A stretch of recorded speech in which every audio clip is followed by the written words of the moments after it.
श्री कृष्ण जन्माष्टमी के 15 दिन बाद राधा अष्टमी का पर्व मनाया जाता है। इस दिन को राधा रानी के जन्मोत्सव के रूप में मनाया जाता है।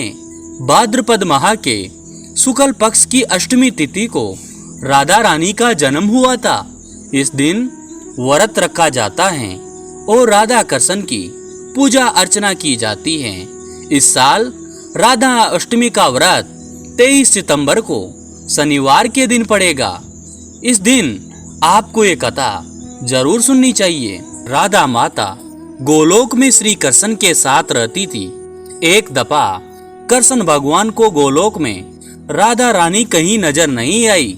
कुछ देर बाद कन्हैया अपनी सखी विराजा के साथ घूमने चले गए। यह बात जब राधा रानी को मालूम हुई तो उन्हें गुस्सा आया और वो सीधे कन्हैया के पास पहुंची।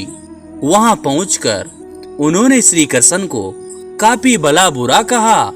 राधा रानी का यह रवैया भगवान श्री कृष्ण के प्यारे मित्र सुदामा को बिल्कुल अच्छा नहीं लगा। सुदामा ने उसी वक्त बिना कुछ सोचे समझे राधा रानी को पृथ्वी पर जन्म लेने का श्राप दे दिया। राधा को इतने गुस्से में देखकर कृष्ण भगवान की सखी विराजा भी नदी के रूप में वहां से चली गई।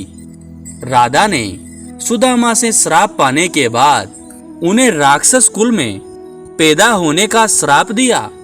राधा जी द्वारा दिए गए श्राप की वजह से ही सुदामा का जन्म शकचुंड दानव के रूप में हुआ। आगे चलकर वही दानव भगवान विष्णु का परम भक्त बना। दूसरी तरफ राधा रानी ने पृथ्वी पर वृषभानु के घर पुत्री के रूप में जन्म लिया। राधा रानी का जन्म वृषभानु जी के घर तो हुआ, लेकिन उसकी पत्नी देवी कीर्ति के गर्भ से नहीं।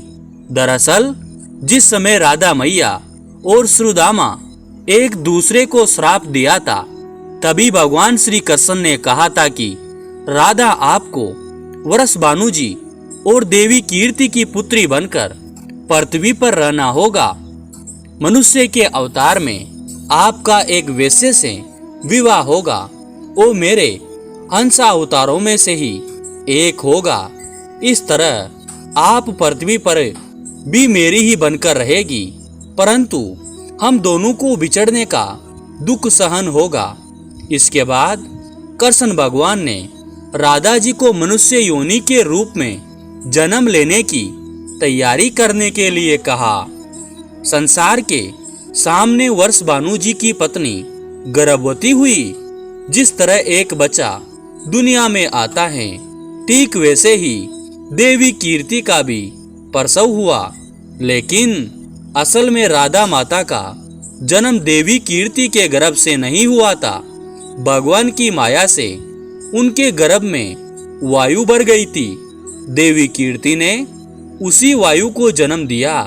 इस दौरान उन्हें प्रसव पीड़ा हो रही थी और वहां राधा माता के रूप में एक प्यारी सी कन्या ने जन्म लिया।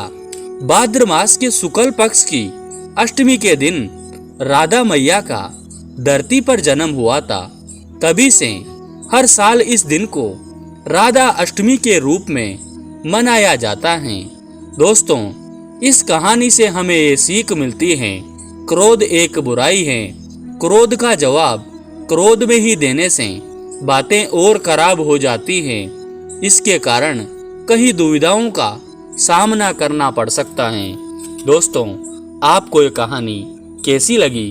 अगर अच्छी लगी तो हमारे YouTube चैनल को सब्सक्राइब जरूर कीजिए और ज़्यादा से ज़्यादा